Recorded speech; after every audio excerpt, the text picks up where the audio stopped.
I have great pleasure in introducing the moderator and the panel experts to you and in welcoming them for the program. Dr. Ranjit Matthew Abraham is the moderator of the panel discussion. He is Associate Professor and Head of the Department of Economics and also the IQAC convener of Bishamur College, Mavelikara. We have 6 expert teachers participating in the discussion. Mr. R. Indulal is the member of Academic Council, University of Kerala. He was also Associate Professor and the Head of the Department of English, SD College, Alappuzha.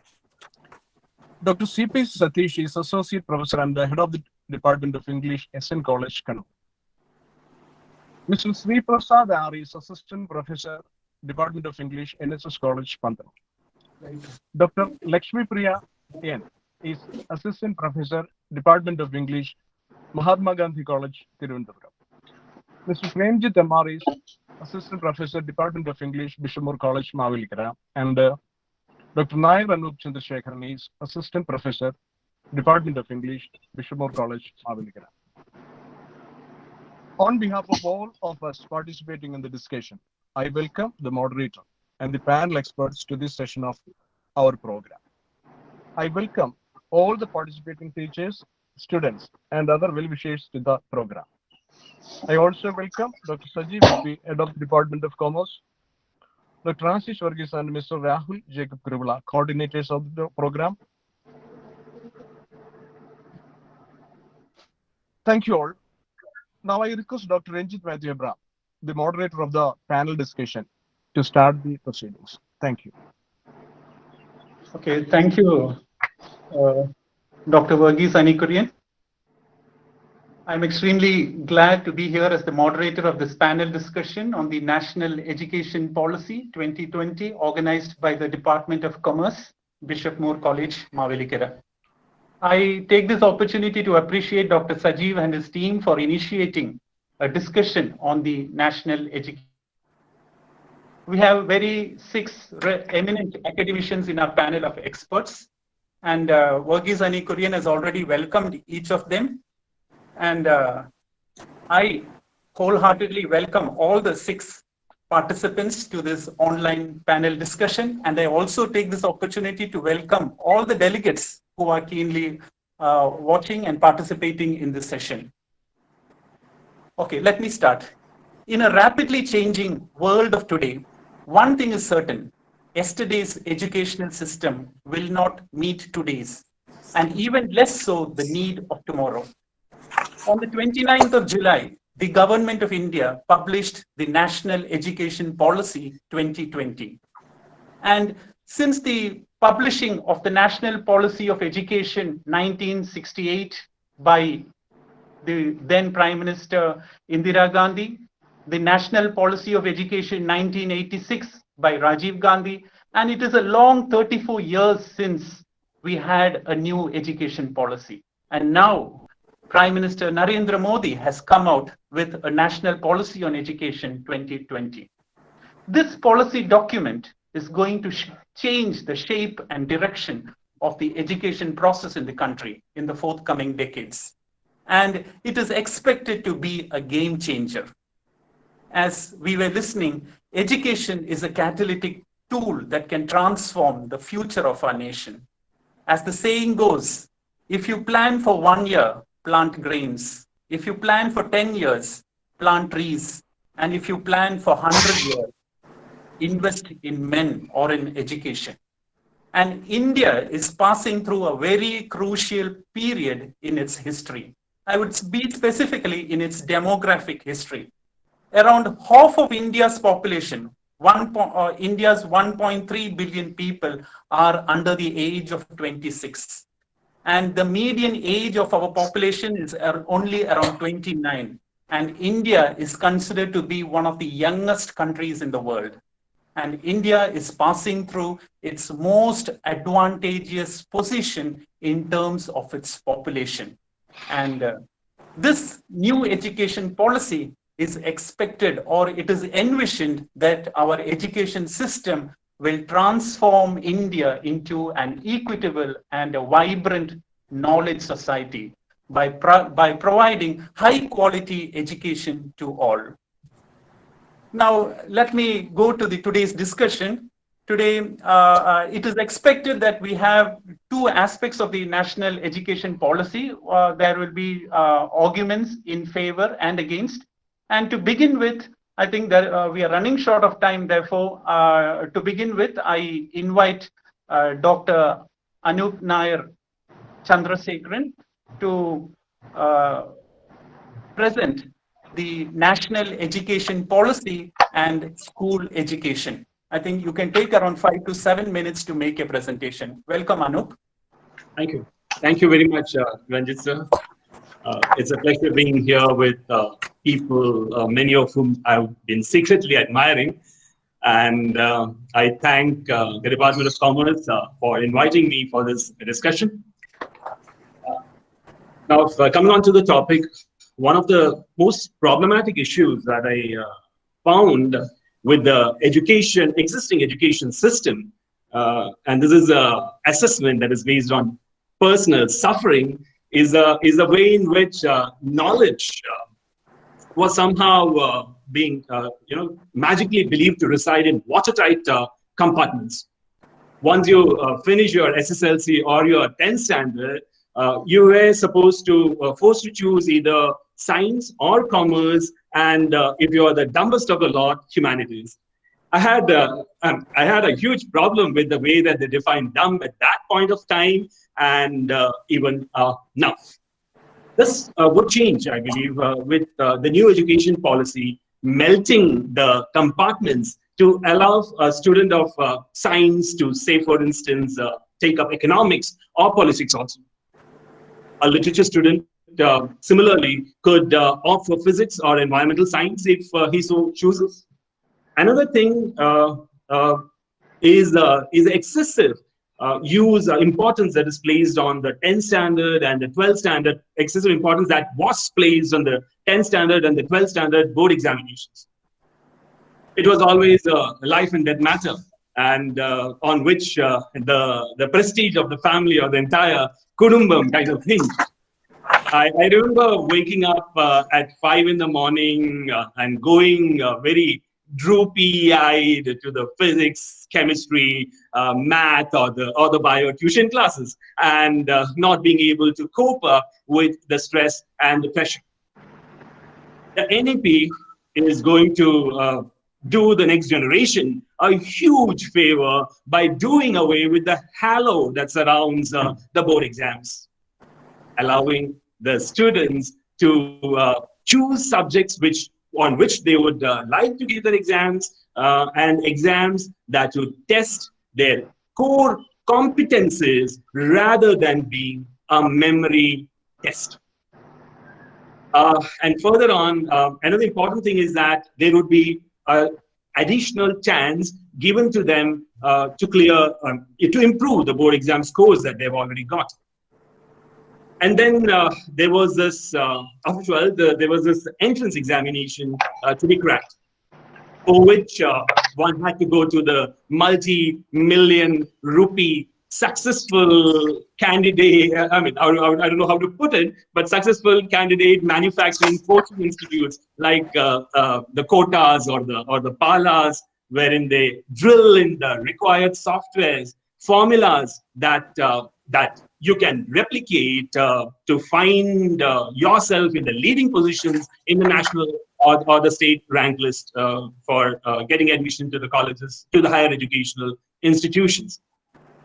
NEP plans to demystify these exams by removing the components that encourage rote learning, and the test shall, I think, be something which would include, if I remember correctly, a conceptual understanding and the ability to apply knowledge. The new academic structure of that 5 plus 3 plus 3 plus 4, 2 is quite well thought of with the preparation stage focusing on play and activity-based learning, while which gives way to the experiential learning in math or science in the middle stage, followed by the multidisciplinary learning in the next stage, that is a secondary stage. When I think of the next point, I'm reminded of lines from Gulzar's first movie, Mere Apni. It is often quoted by people, everybody, to make fun of the so-called educated unemployed. हालचाल ठीक ठाक है, सब कुछ ठीक ठाक है, BA किया, एमए किया, काम नहीं है वरना आपकी दुआ है, सब ठीक ठाक है. Everything is perfect. I have done my BAs, I have done my MAs, just that I'm unemployed. Otherwise, with your blessings, everything is perfect. More interesting than the focus that NEP does on vocational education is the very beautiful proposal wherein during class 6 to 8, students need to do internship with the local carpenters, plumbers, etc. Thus lending a kind of dignity to these professions and leading the students to a possible awareness of their potential to pursue such vocations in the future too. Now, this will be done every year during the 10 bagless days that the NEP proposes that the students would be having, students would have.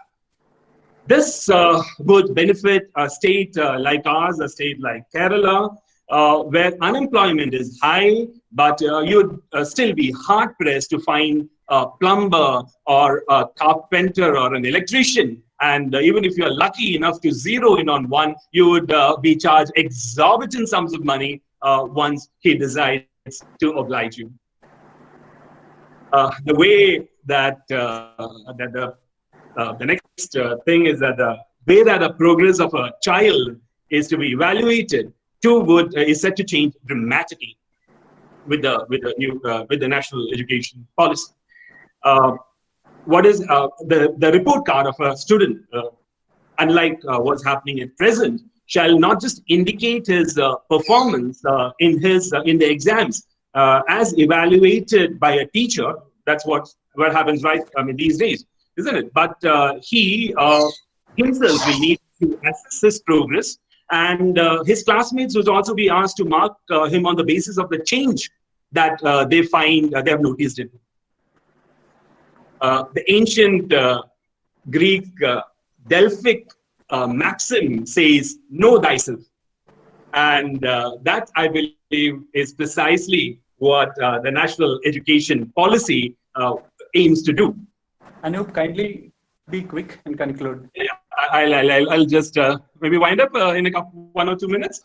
And then there's Prakash, that is this performance assessment, review, and analysis of knowledge for the holistic development of the children. A national assessment center is to be set up as a standard setting body. That's a part of the proposal. Another thing that is there, a connected proposal is that of artificial. I'll just wind up because I think I'm running short of time. Maybe we'll come back in the second round. There is this proposal for artificial intelligence-based software to help track the progress of the students in the and to enable them to make optimal career choices. One of the most important commitments of the government is. Thank you, Anup. Yeah. Okay. Thank you, Anup. Now, Anup made a few points regarding the school education. Now I call upon Shri Prasad to make his presentation regarding the new education. Good afternoon, sir. Good afternoon, all. Thank you very much for inviting me for this wonderful discussion on national education policy. As a continuation to what Anup sir has said, we all know that we are living in the most literate state in our land. We all know the purpose of education. The ultimate aim of all education, all learning, is man-making. After getting these degrees, what these students are going to do in their society? I'm very happy to say that the new education policy is giving us certain suggestions. It is just a skeletal framework upon which we are going to decide our future generations' education in a positive manner. I will give you certain instances of the impact or the influencing features based on higher education, which is recommended in this national educational policy. Every policy is just a skeletal framework upon which we have to add additions, we have to give more responses from the public, then only we can make it productive. I appreciate the college for conducting this initiative. Actually, what is the purpose of education? It is not just getting degrees. The purpose of education is to make him worthy in a society. Unfortunately, our current education system is focusing only on getting degrees. Therefore, the new educational policy focuses more on getting a vocation for the student, getting a job for the student, employability of a student. We don't need professional or qualified professionals. We need professionals who are employable, competent professionals. For that particular purpose, the entire system of the higher education is going to be changed within a span of 20 years. Just for an example, I will give you the situation that is going to happen in the coming years regarding degree students. We all know that the students, after passing with very high marks during their +2 or whatever it be, vocational higher secondary or whatever it be, they are getting into their college. They are doing their degree for 3 years. The purpose of it, they don't know, we don't know, the parents don't know, and the entire system doesn't know what they are going to get after this. The recommendation given by the National Education Policy members is that if you are satisfied with your first year degree, if you are satisfied with your education in that college, if you feel that you are employable in a particular extent, you can leave the college after getting a certificate, provided you should pass. After your second year, if you feel that you want to quit this place, you can quit the place after getting a proper diploma. And the contemporary situation of degree granting colleges, it will be also continuing with a third year passing of the student. And the most important thing is that the research is going to be incorporated along with the degree programs, and the entire degree setup is going to be changed as an honors degree. Honors is going to be a part of the 3-year degree course. Therefore, a student who is productive enough to be in this particular educational field will be there in the process of education for 4 years inside a college setup. I welcome this move, because we all know that students are getting into colleges with a handful of marks in their custody, but they don't know what to do after 1 or 2 years, because they are having plenty of supplementary examinations to get passed. This system is going to be changed. And one more thing I just want to focus is that there are multiple entry and multiple exit options for this. There is going to be a national level credit bank. Therefore, if a student, quickly summarize. Quickly. So I have just started. Okay. Yes, sir. I will go for 1 more minute and I will wait. Yes, one of the important factors is that there is multiple entry and multiple exit options in this degree program. I am just focusing on the degree program, which is going to be changed with a couple of years. That's going to happen, that we are going to see. And only with a skeletal framework, we can initiate measures to change the educational setup. If there are certain measures to be taken in the education setup, only with the help of a skeletal framework, we can go on with our proceedings. And regarding, I also want to say something more on the teacher education scenario, provided organizer should also give me more time. Therefore, I will conclude by saying that education is for man-making. The ultimate aim of all education is to make them socially responsible citizens. Okay, thank you, Sri Prasad. Okay, sir. Thank you. Thank you very Thank much. you. Thank you, Sri Prasad. So you brought out a very important point of the new education policy, that there will be a free entry, free exit, and any time after 1 year you can exit the system. Now I call upon Sadish CP sir to present his view on the national education policy. Welcome, sir. Good afternoon to all. I first of all thank the organizers for inviting me to this panel discussion. I'm actually speaking in favor of National Education Policy 2020. I'm completely in favor of it because, as we all know, that for the last 3.5 decades, we have been following the same educational system. And it is high time that we change. We have a relook into our educational system, at least by 2020, as somebody else pointed out. We are now in 2020, in another 15 years, for 15 continuous years, we'll be having the demographic dividend. 65% of our population will be in the age bracket of 15 to 50. So this is the right time to bring in a lot of changes into the educational system. And another big reason for bringing in the new educational policy is that there's a general malaise has set into the education system, not just in the whole country, but in Kerala also. The famed Kerala model, I think it's defunct now. For the last 20 years, it has not been there.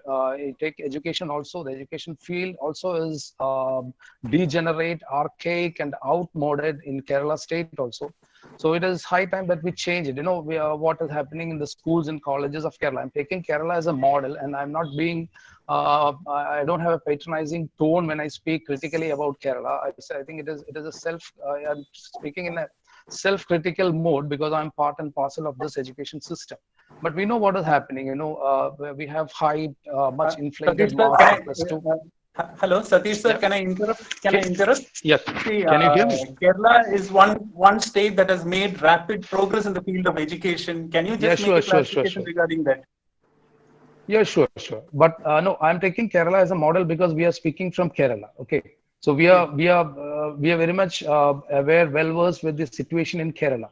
So this is just a model. I mean, Kerala is the leading state without any doubt in education. We are the leading. But what is happening in the state? That is what I'm coming to. I'm talking about. I mean, even in Kerala, things are in such a sorry state of affairs. You know what is happening with the +2 students, even students with 90% and 95% of marks do not get admission to their preferred course of course in degree classes. Okay, and those students who come with 90% or 95 marks into the colleges, so what is the kind of standard they have? I mean, I'm not generalizing. I'm talking about the 50 percentage, which I mean, I'm not talking about the cream of the students. Okay, I'm talking about the lower level, which is a 50 percentage, which the students who do not have access to tuition and extra coaching and such things. So we have to take care of their needs also. I'm not talking about the entire scenario. Okay, so Kerala may be better in many aspects as regards education also when compared to other states. But standing in Kerala, continue. Okay. That is my explanation. So in CBCS, we have introduced it in 2009. And even after introduction of semesterization and CBCS, which are the two major changes that have occurred in the last 50 years or 60 years, maybe in college education, even it has not brought much change. Requisite 90 days of 90 working days is not met with. We get only hardly 60 days, and we're not able to complete the syllabus. So much of problems now in education scenario. I don't think new national education policy 2020 can bring an overnight change. It is definitely not. The intention is not that. Intention is to bring a slow change, and there's a 10 to 15 years window here. And in the period, we can definitely have a lot of deliberations, and we can have a few trials and errors. I mean, it cannot be done overnight. So I think it is a holistic kind of educational policy that has been introduced, and I don't think if anybody criticizes, I have read a few criticism which have mostly emanated from our state. You know that our state is we are the forerunners in criticizing or not accepting changes. I mean, we have seen it for the past several decades. When computers came, when pre-degree board was introduced, there was a 3-month strike. Holistic new education policy, or national education policy has brought about an institutional, complete architectural change in the educational scenario of higher education as well as the school education.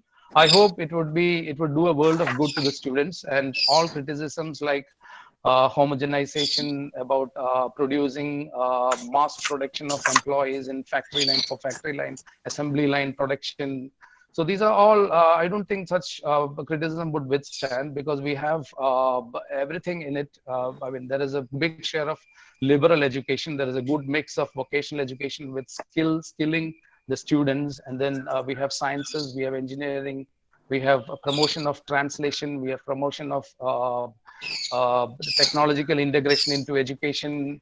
I think it is a holistic thing, and if we look at it with a positive frame of mind, I think this is going to be a good policy change, and we have the time. We have 10 to 15 years. As regards the three-tier system of higher education, I mean, I don't think I have the time to talk about it, but maybe in the next session, I would have some time to talk about it. Thank you. Okay, thank you, Satish sir. I think we had 3 arguments in favor of the national education policy, and now on behalf of the organizers, I invite Lakshmi Priya to make her presentation on the national education policy. Hello, can you hear me, sir? Yeah. Yeah, okay. Okay, thank you for inviting me, and it's good that we are conducting this topic or discussion on NEP. But at the outset, let me say that we can't actually conclude by taking positions or stance for or against, because this is not a debatable topic. It's not. We don't need to have a structure of a debate as such. But we need to have constructive criticisms, and it should be constructive. So, and I don't think we can actually conclude within a binary our vision on education policy. Okay, as I don't have much time, let me, I'll just list out the main arguments as main points. Okay, so in the preamble of this DNEP, that is draft, it was said that all the 2 education policies that went ahead gave much importance to access and equity. And thus we missed out excellence in higher education. So this education policy actually tends to fill that gap of laws of excellence, and it aims to provide excellence. And let us see that, okay, that is desirable. Excellence is desirable. We are not against it, but that should not be at the cost of exclusions. That is what I personally feel. And let us see how this policy aims at excellence. And as the teachers who talked before me said, there is going to be a total structural change in education system as such. And all the colleges that we are familiar with now won't exist maybe after 10 to 15 years. And they have actually proposed 3 types of institutions, that is research universities, teaching universities, and autonomous colleges or constituent colleges. Okay, and in the first and main argument they put forward in DNEP and NEP is that the current education system is fragmentary. That is very much ironic, because India, we know it is a diverse land, and diversity is a hallmark, and they are actually calling this diversity as fragmentation. And I don't want to won't elaborate on this because I don't have time. I'll do it if you give me much time later on.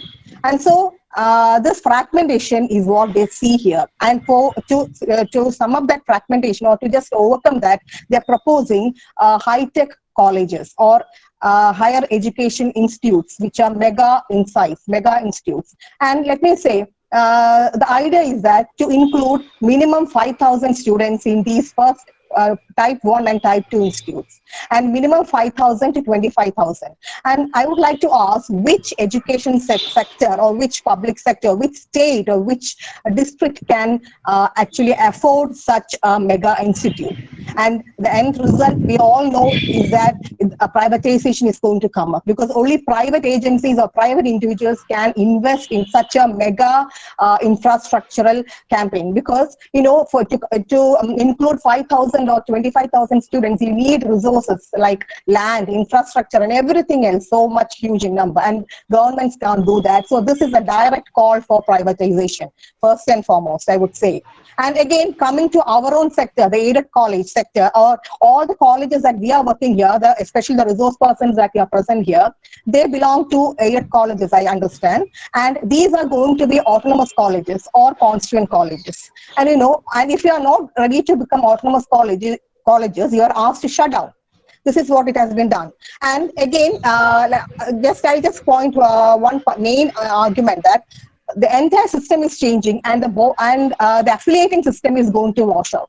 It is not going to be there after 15 years. And let me ask my dear colleagues, what will be our fate if there is no affiliating system? Because the entire structure is changing, and the entire structure is being transferred to a board of governors. And I hope all of you know the specialty of the Kerala state, where we have this direct payment agreement, which came up in 1972, and upon which we are receiving our salaries. And when this education is totally centralized, and we know it is in a concurrent list, but the policies that they have put forward is total centralization. And if this affiliating system is going to go away, and this replaced with a board of governors, the entire structure is changed. Then how would we actually claim for the agreement that the management had with the government in 1972? So we are going to face, the teaching community is going to face a very harsh, very important problem. I don't know how many of you have realized that.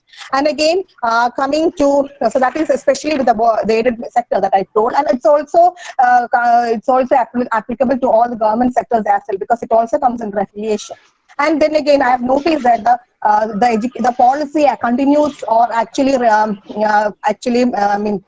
repeats with certain words like industry.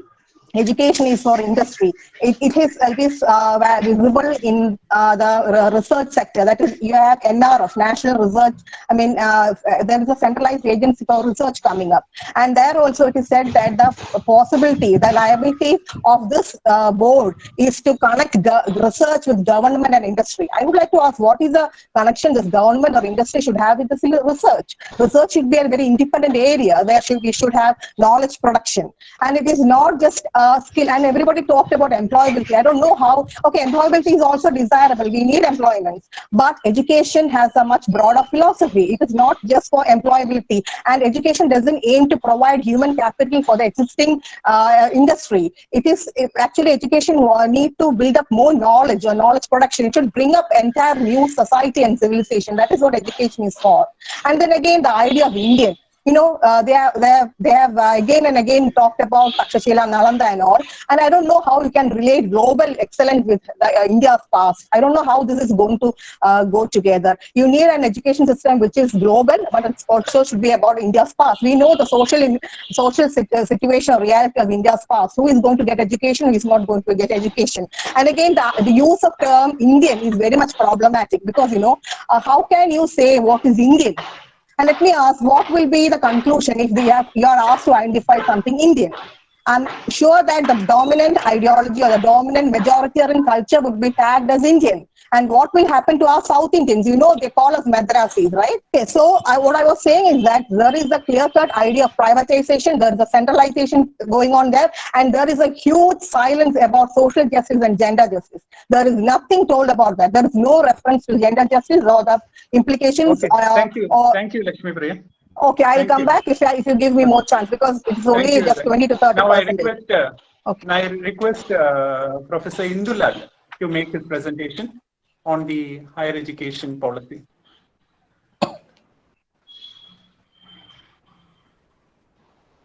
Good afternoon, yes, sir. Dr. Ranjit. Good afternoon to all the panelists. I take this opportunity to congratulate the college, the management and the faculty of the college for conducting this panel discussion. I believe this is not a debate but a panel discussion, so I'll just go through the most important ideas that I would like to present here. Primarily, I will talk about how the whole policy, this is something which Lakshmi Priya has already hinted at. There is a large scale centralization that's happening with this NEP. Now, the centralization is quite ironic and to a certain extent even very, contradictory, because on the one hand, it talks about light but tight control.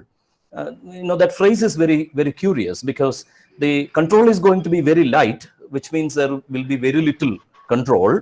But at the same time, whatever control is there is going to be very tight, which means nobody is going to have any freedom. But at the same time, the policy talks in terms of giving more autonomy to colleges and faculty.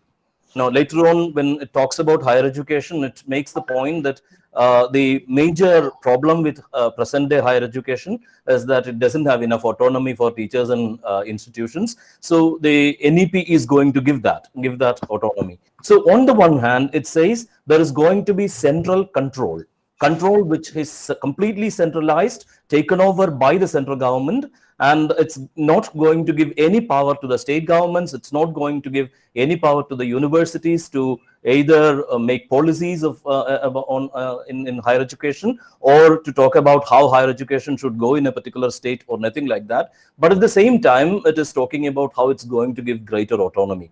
So it is in a way a translation of the globalization's very famous slogan, think globally and act locally. So that's precisely what is happening here. They are thinking globally and going to act locally, because the thought is going to come from the central government, and the state government, the universities, all these will be reduced to being mere, weapons or tools in the hands of the central government to carry out their policy.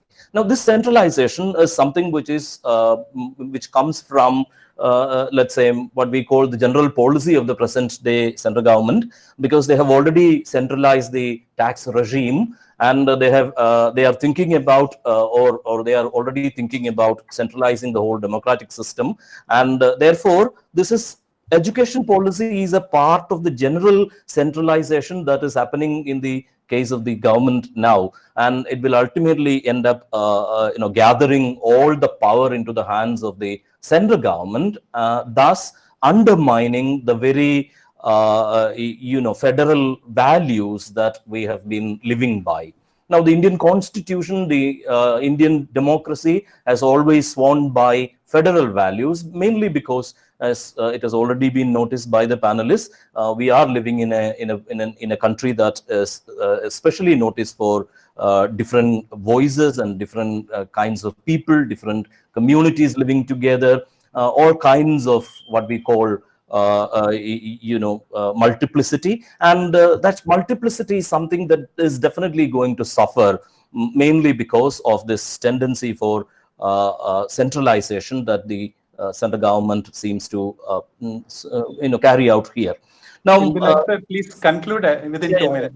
Definitely, this is definitely going to bring about what we also call a kind of an undemocratic move in higher education, because if just one small denomination is going to carry out all policy decisions, that means policy is going to be in the hands of a very small organization or government or whatever it is, and naturally this will end up being undemocratic, because democratic means devolving power. It is distributing power downwards, and that downward distribution of power is going to suffer in this kind of educational policy. Okay. That's the we'll get back to you, sir. Okay, thank you, sir.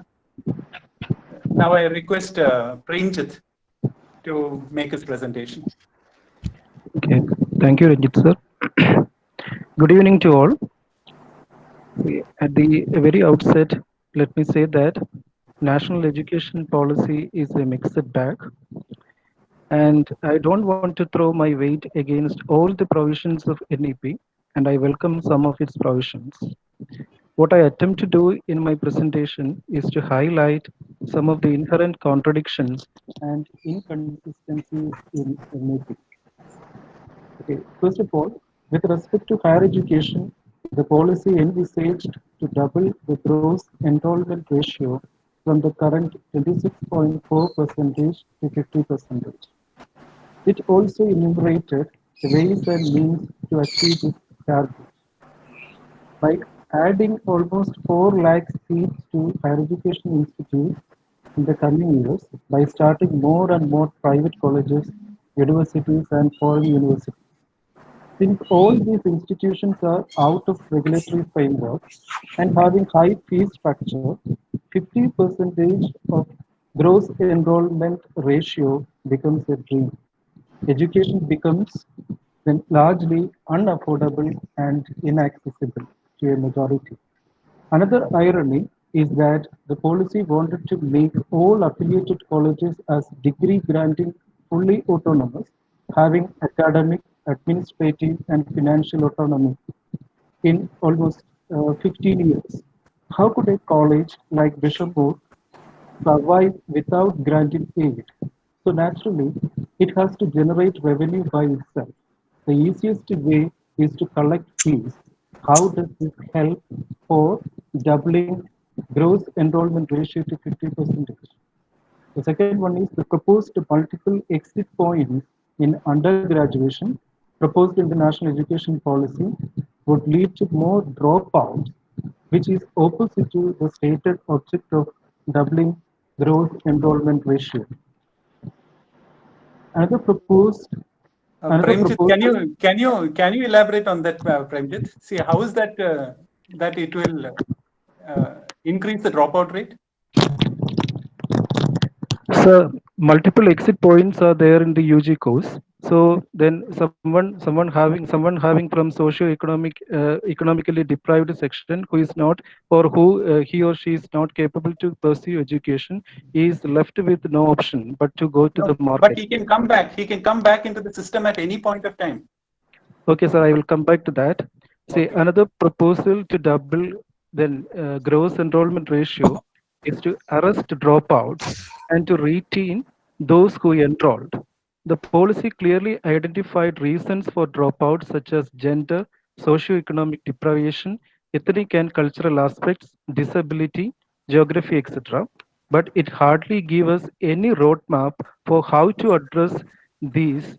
On the other hand, NEP is silent on reservation for students and faculty. And you know that in Indian situation, even after 70 years of independence, the representation of SC, STs in faculty recruitment is abysmal in India. And also, it is silent about reservation for non-teaching. Then also scholarship, fellowships, etc. Then there is an increased attempt to link scholarship and fellowships to merit, then which is very much dependent on the privileges of one's caste, class, and standing in society. So the policy accepts the deeply hierarchical and stratified Indian society as a given in normal, and it doesn't see education as a potential equalizer. And the third point, see, another stated objective of this NEP is for holistic education, holistic learning, and also to inculcate critical thinking, scientific temper, and creativity. And then, and the point is, then the document, but it gives disproportionate thrust on vocational training and skill development in both school education and higher education, and which runs contradictory to then the concept of holistic then learning. And one has to draw a distinction between vocationalization of education, vocational education. Pranjit, conclude in a minute or so. Yeah, of course, sir. The vocational training from early academic stage, then, and this is my fear, it will drive students from disadvantaged sections from academics to parental, caste-based, low-wage, labor-intense workforce for the market, and which will naturally lead to child labor. Overemphasis to technology and skills over independent scientific knowledge would be catastrophic to society, environment, and the individual. And I would like to give you an illustration that if one is riding a scooter without knowing, then how does it work, and or what is then internal combustion machine? And this kind of then knowledge is what this kind of a skill is what NEP is going to Okay. give to the student. Okay. Thank you. Thank you, And Premjit. Thank you, Premjit. Okay. Now I would like to raise a few questions to the panelist who spoke in the beginning, that is Anup, Satish, and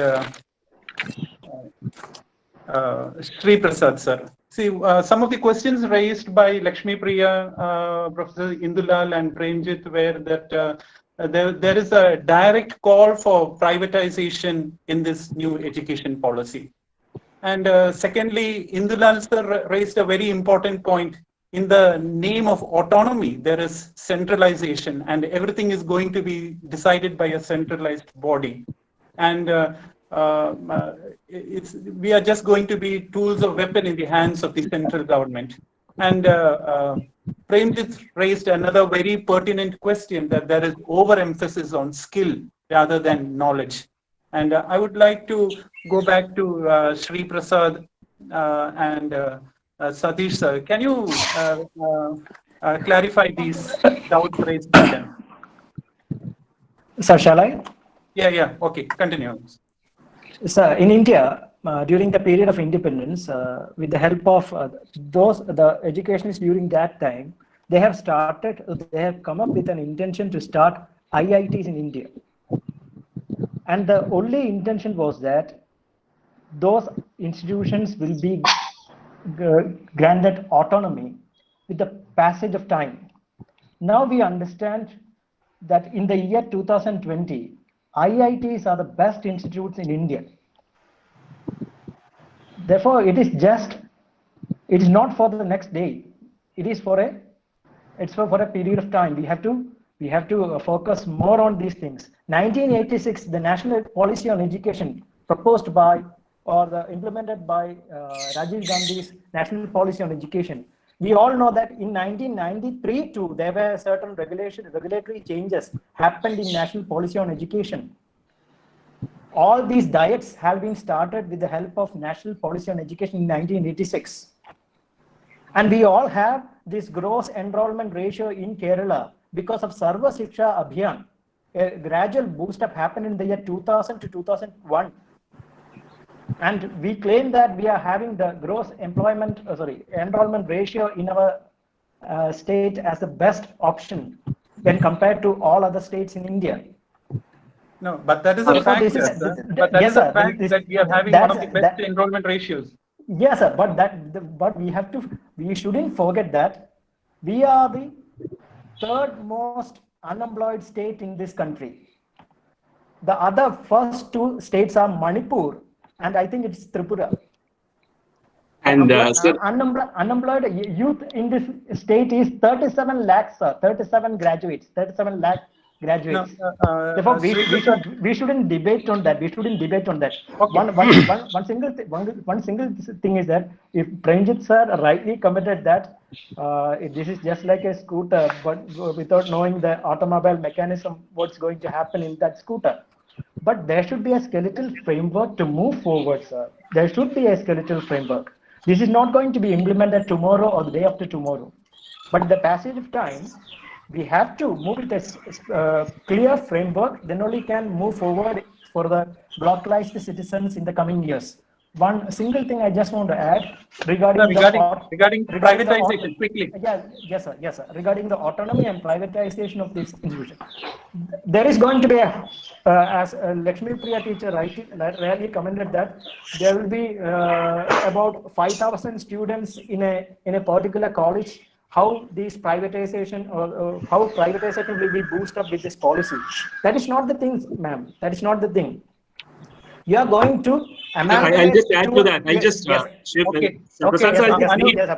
just read from.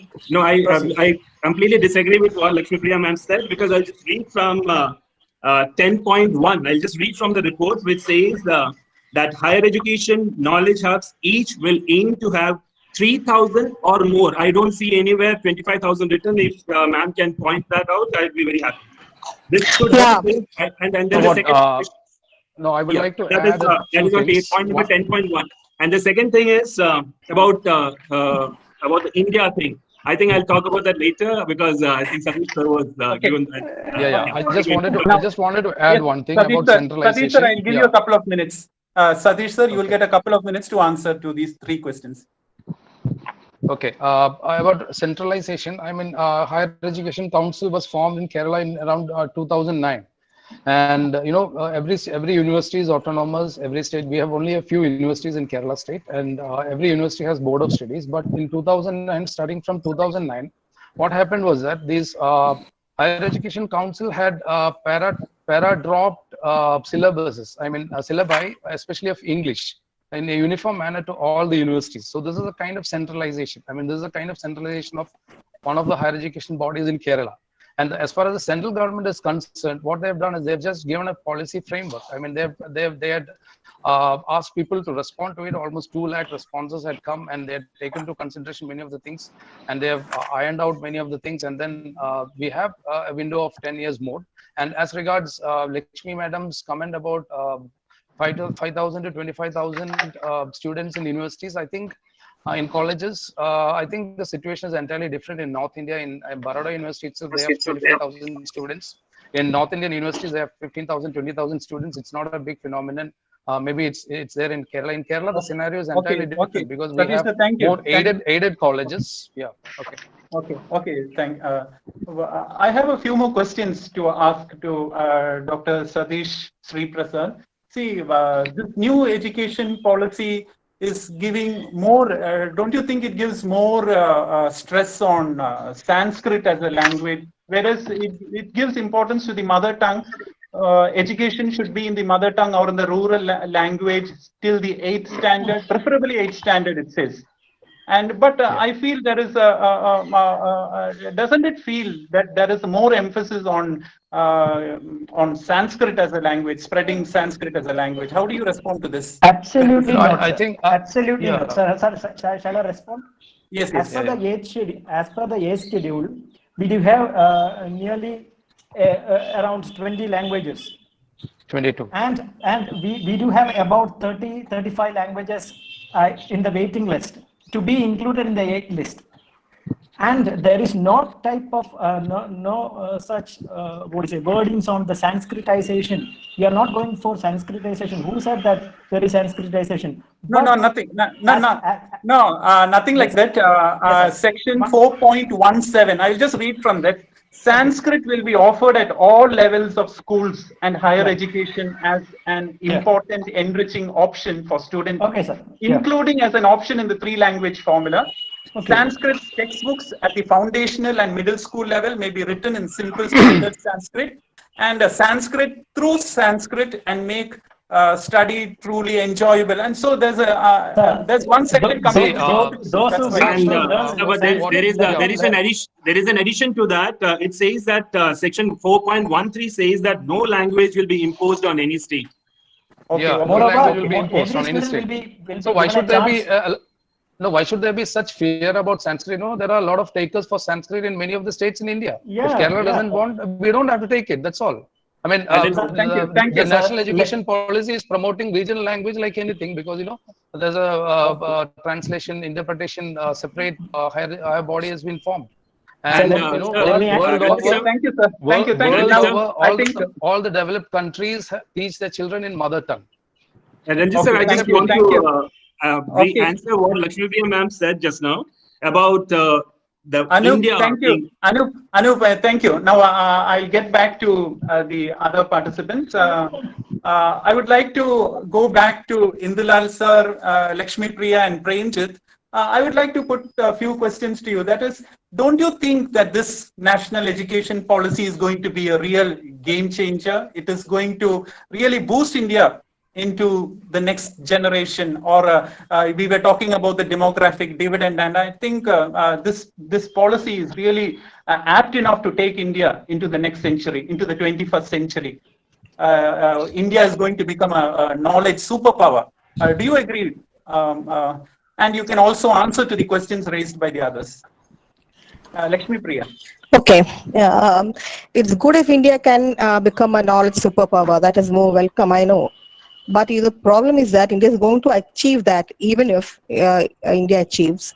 It's going to only the privilege is going to achieve that, because as I pointed out, the socially and economically underprivileged people don't have much access to these ideas, these institutes of mega ideas that has been put forward in this policy. And about that number of students, the DNAP clearly stated that between 5,000 to 25,000. But in this, it is said, as Anup sir has pointed out, minimum of 3,000. But minimum of 3,000 is only minimum. They have not pointed out the maximum. Okay. And again, Satish sir pointed out that that is not a big deal to have 20,000 to 15,000. Okay. Whatever is, where are these institutes going to be set up? That is my question.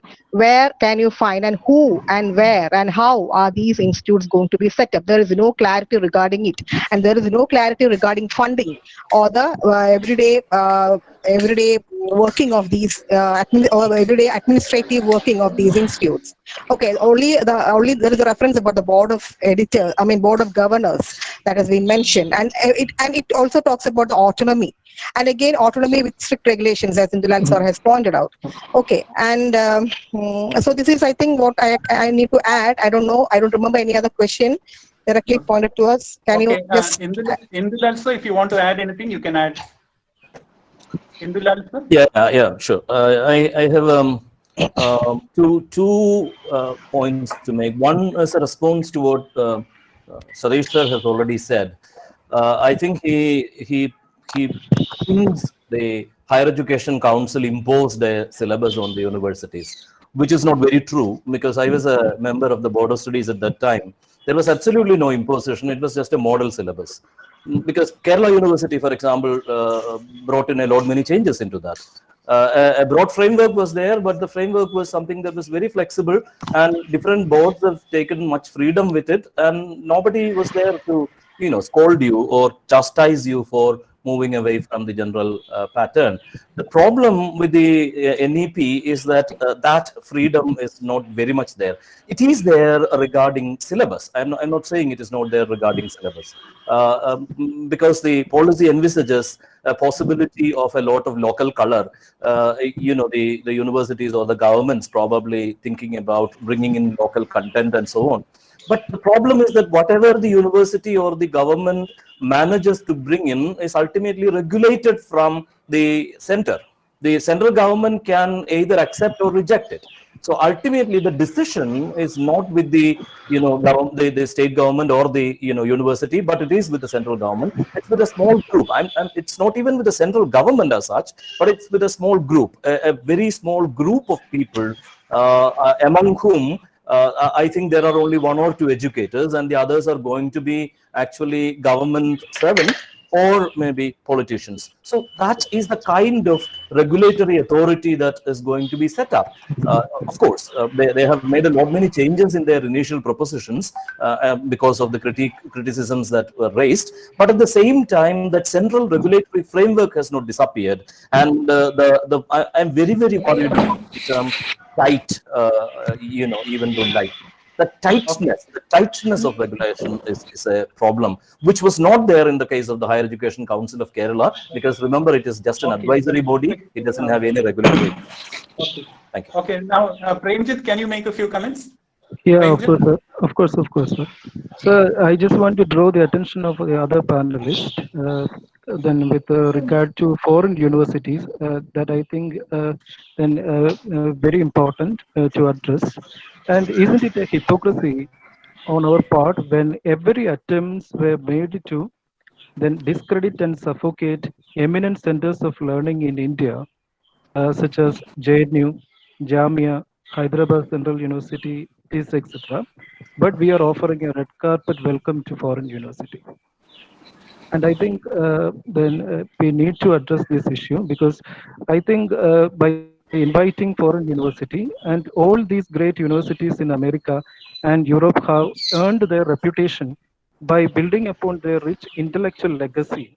And I think then it would be naive to assume that this legacy can be mechanically transposed to the Indian campuses when it is then invited into India. And then I just want to know the opinion of other panelists regard to this foreign universities. Ranjit sir, I Okay, have not been quickly, given an Anup, opportunity to speak. okay, Yeah, I'll just give one of you an opportunity to respond to that. I'll do Anup, that. I'll do that. okay. Anup, Uh, quickly yeah, respond. as far Quickly. as Ranjit sir just now talked about Indian universities, and I'll respond to that. I'll read Quick. out from. He said Anup, that be quick. Okay. he said that Indian foreign universities are being are allowed to set up shop in India. I'll just read that out from 12.8. High performing Indian universities will be encouraged to set up campuses in other countries, and similarly, so it's two-way process. Indian universities will be allowed to set up campuses on foreign shores, and similarly, we'll be having an opportunity that way. And about commercialization of education, which Indulal sir just so talked of, on 18.12, 18.13, 18.14 talks about scrubbing commercialization of education. 18 points. So it is a very elaborate discussion on how commercialization is to be avoided. Sir, one more thing, sir. Knowledge of India. I'll just wind up because I've not been given sufficient time at all. Okay, And knowledge of right. India. I'll just read out from sections there. It's the Indian knowledge system. Where all has India been referred to? I'll just read out one or two lines from that. It says that Indian knowledge systems, including tribal knowledge, is that to be avoided? Indigenous and traditional ways of learning, agriculture, linguistics, literature, that has to be encouraged. And India doesn't mean a Brahminical India only. It talks about, from everywhere. You could dispute the word, or you debate, or you could theorize the word India, but it doesn't talk on those lines. It talks about tribal knowledge, tribal welfare. It talks about SC, ST, OBC. Okay. Thank you, Anup. So one last Thank you, point. Anup. Sir, one last point.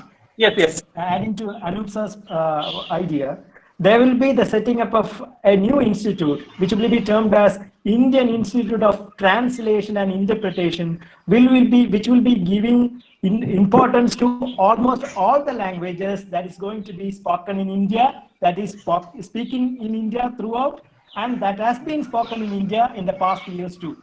Indian Institute of Translation and Interpretation. Therefore, it's a wonderful change. There should be regulations and changes if necessary. That's also welcome. Thank you. Okay. Thank you, sir. But before we conclude, I would ask if any participant wants to raise any query, you can put it up now to the panel members. Anybody wants to raise a question?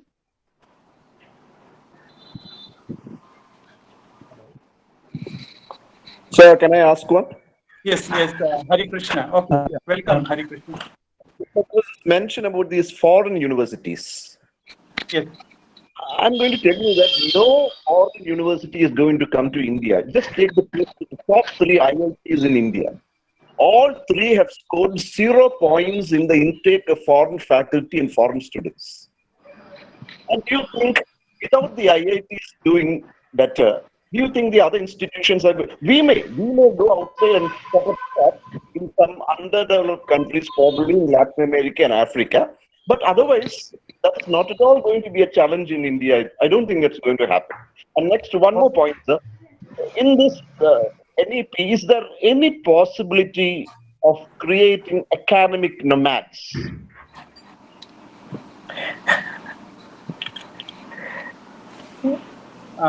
Who's going to answer? Sri Prasad or Satish? I think one of you can answer. Yeah. I think in course of time,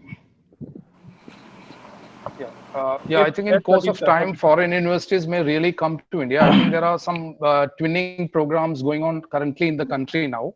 And I think it is much more easier for Indian universities to go abroad if you introduce all this traditional Indian knowledge system. You have an array of Indian knowledge system which has not yet come to the Indian syllabi or curriculum, and it has been kept away on the pretext of revivalism and homogenization or Brahmanization and such things. I think there is a wealth of knowledge in Indian traditional system. If we keep it on offer, I think definitely Indian foreign universities are going to lap it up, and they're going to start courses on it. Maybe if we offer English literature course to a British university or an American university, they're not going to take it. If we offer science latest scientific technology to Japan or other countries. They're not going to take it unless we develop. I mean, we have got something indigenous, something very exclusive to us. We have to offer that. Okay. Thank you, sir. Shall I add one point to Harisa's question? Yes, you can do it. Okay, quick. So only the top 100 universities in this world will be permitted to open the institution here. And the second question is that will there be an academic nomads? But no, there won't be academic nomads. But the nomads will be changed into cultured individuals. Thank you. Okay. Moderator, can I raise a question? Yes. Hello. Just your name and just introduce yourself and raise. I'm Dr. Rita Lata Dikoto, Principal of St. Joseph's College, Alleppey. I had posted a question on the chat box, hoping it will be taken for discussion, but in this session. So what I would like to ask about is the policy of teaching in the up to grade 5 in the regional language and preferably up to grade 8. Won't this increase the problem of the divide which exists between the privileged and the underprivileged? Because the upper income groups, they would be able to tutor their children in English and all that, but the first generation speakers, they don't get a chance to learn English other than at the schools. So how do they, just one point, how do they assimilate the higher order concepts once they come to the grade 8 or grade 6? How does that happen? Okay. How do we address it? A very pertinent question, madam. A very pertinent question. I would ask Sri Prasad to answer this question. Yes, sir. Thank you. Thank you for that question. Ma'am, it is just a recommendation that if you are learning in your mother tongue, you will achieve these academic principles in a better way up to the age of 11. And after 5 till 8 standard, you can learn principles also in mother tongue, provided if the students' need is so. How about the divide? How about bridging the divide? Yeah, recent studies also prove that neuro-linguistic programming, where the students will be given much more interpretation in their mother tongue, then only we can learn the concepts in a better way. Sir, but how do they madam, pick up? The same thing. I was just elaborating. Sorry. Madam, you have asked a very relevant question. I think that is very relevant, and I think this divide would be there. But I think why we should speak English at all? I mean, scientists in Germany, in Japan, they don't speak any English.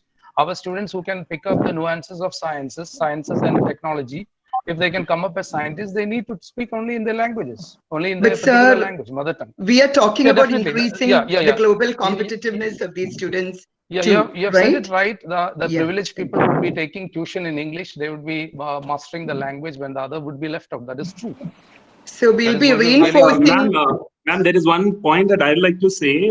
It is like in 4.14, where they say that all efforts will be made in preparing high-quality bilingual textbooks, wherein teaching which will be both in the mother tongue as well as in English language. So English is not avoided per se. It's just that mother tongue is prioritized over English. But the textbooks are supposed to be. Okay, next question. Hi. Hi, I'm Swapna. And I'm an associate professor of English. What I would like to say here is that this is a document that came as a draft. And as teachers, as concerned responsible teachers, we all had sent our suggestions. We had mailed to the government. We had all sent a lot of mails and responses about the draft policy. But unfortunately, this was a policy that came out just like that. The draft came out just like that, without even a discussion in the parliament, right? So that itself gives me a lot of doubts about. Madam, let me interrupt you. The thing is, this document is not a new document. The process started in 2015, and it was discussed at various levels, at the panchayat level, block level, and various levels. It was discussed. Discussed in the Rajya Sabha, and finally it has been made a document. How do you make that comment? The draft education policy was circulated, and we had all been sending a lot of documents. We had sending mail suggestions to the government. We were asked to do that. It was sent out by the government asking for suggestions, but none of those suggestions were taken into consideration. It was not discussed at the end before the draft became an actual policy. So my statement, I would like to make a statement here that with that in mind, how does this policy give you any idea, or does it even suggest that it's going to be federal in nature, that it is going to take into consideration the plurality of this Indian society, or whether if there's going to be any kind of any way in which it challenge this, the way in which it is centralizing its powers with the Prime Minister at the center of the core committee. Okay, thank you, madam. I think this question was already raised. I think Indulal sir also raised this question of centralization. Yes, Satish sir, can you Prime Minister does not head the panel. I mean, it is the education minister. It is the education minister.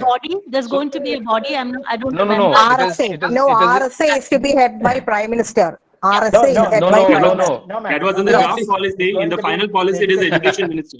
It is education minister. See, many such changes have been incorporated. Many such changes have been incorporated. The second thing that I would like to mention, the second thing that I would like to mention here is that history, as we know of India, it does not end and begin and end with ancient India. What about the India that is there in the medieval and then the later India? So the policy focus more on Takshashila and Nalanda.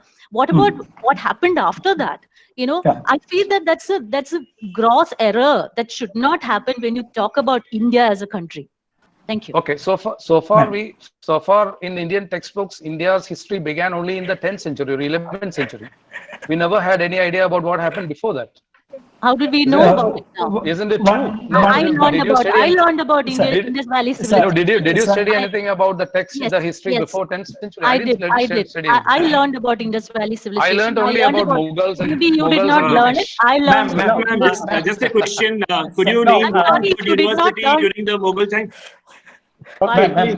One good university like Nalanda, Takshashila during the medieval time. I do remember studying about Harappan civilization, Indus Valley civilization, the dancing. That is not in the middle.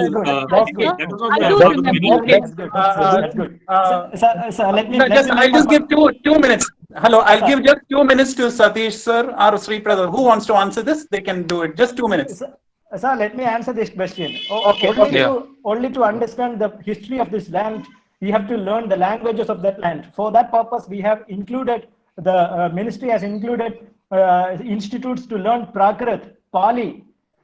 Only after learning Pali, you will understand what happened before that. What happened before ancient period. Okay. Therefore, we shouldn't find fault with the policy or the policy makers all the time. If you have anything good in this, you please accept. And regarding the suggestions, Thank you. One more thing, sir. Regarding the suggestions, last year too we have sent suggestions. Recently, I've asked the secretary of this panel, Dr. Shakila Shamsu ma'am, while attending a webinar in Kerala itself. She also told me that more than 2.5 lakhs of suggestions they have received.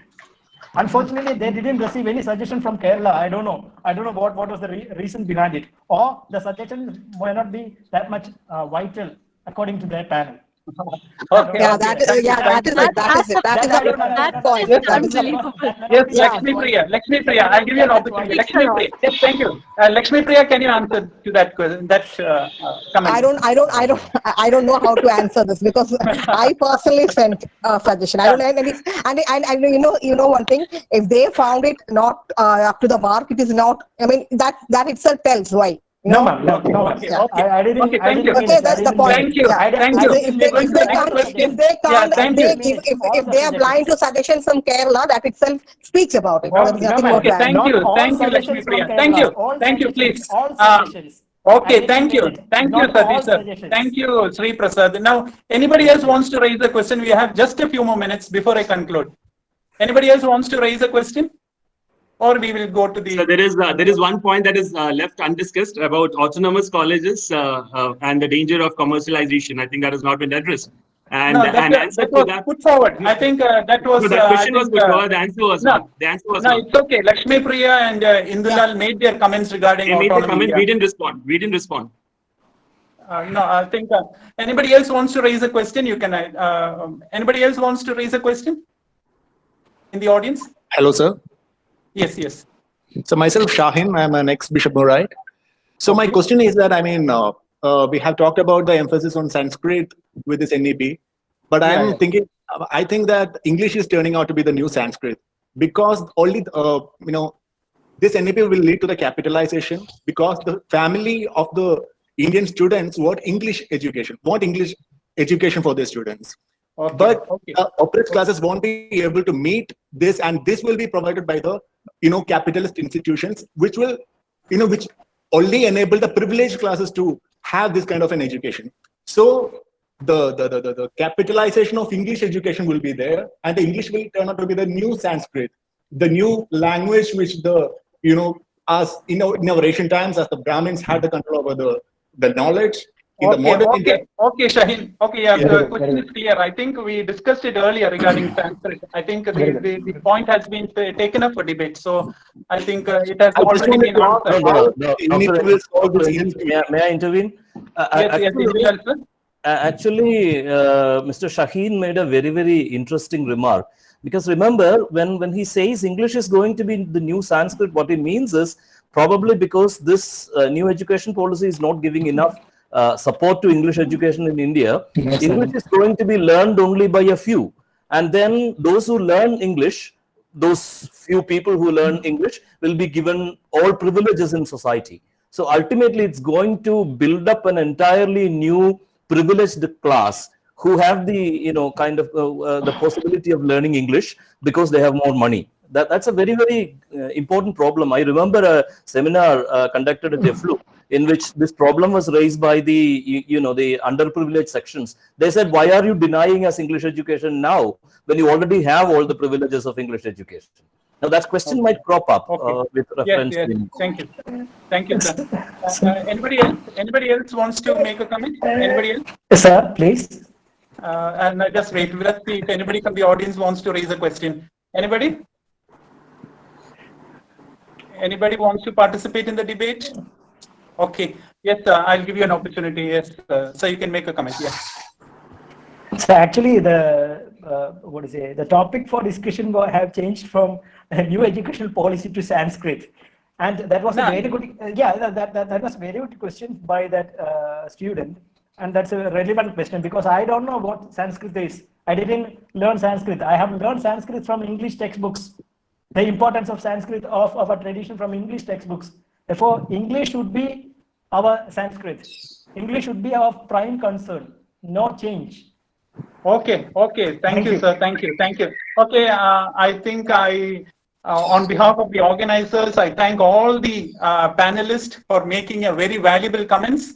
I think we had a very valuable discussion regarding the National Education Policy 2020. I think the policy has a large number of positive points that it was going to improve the basic level of learning. The mother tongue is going to be till class 5. We are going to have one common regulator. A student can choose any subject. Multidisciplinary subjects can be chosen. A 4-year degree programs.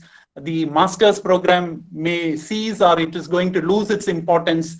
And there is also a suggestion that there might be 2 exams, 2 annual exams. The student can choose either of them.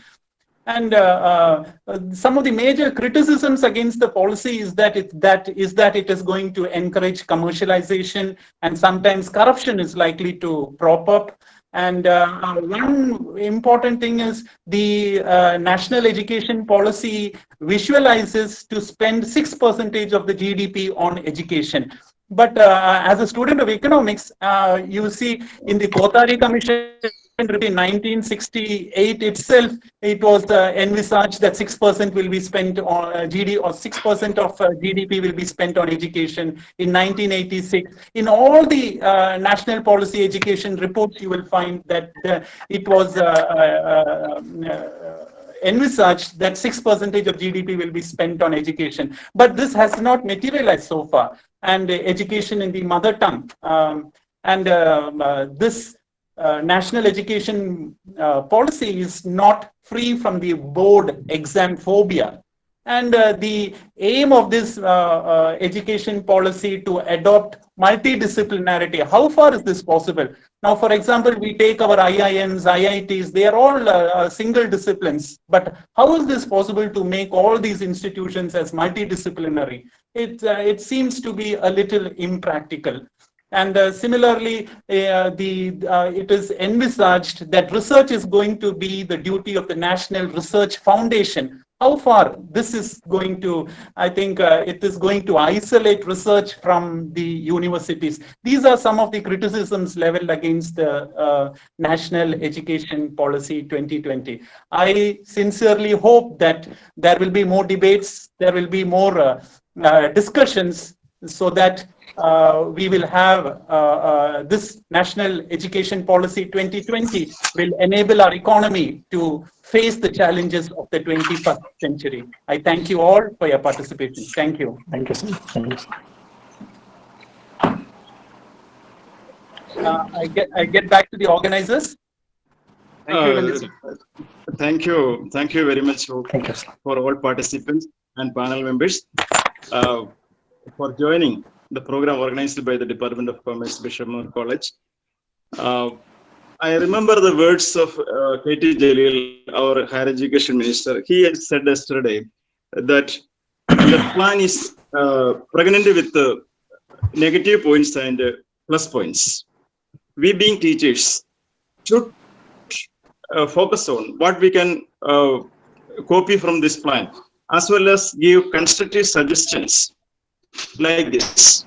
And if a panel discussion like this bring us to clear some points of doubts, that is the aim of this program. Thank you for joining all the members, Indulal sir, Anup sir, Pranjit sir, Lakshmi Priya madam, Sri Prasad sir and Sadish sir. And as we are running short of time and late by 15 minutes, we are withdrawing from this function. And thank you for all participants and members. Also, inviting you again further to further programs of the college. Thanking you all in the name of the college and department. Thank you very much for all participants. Thank you.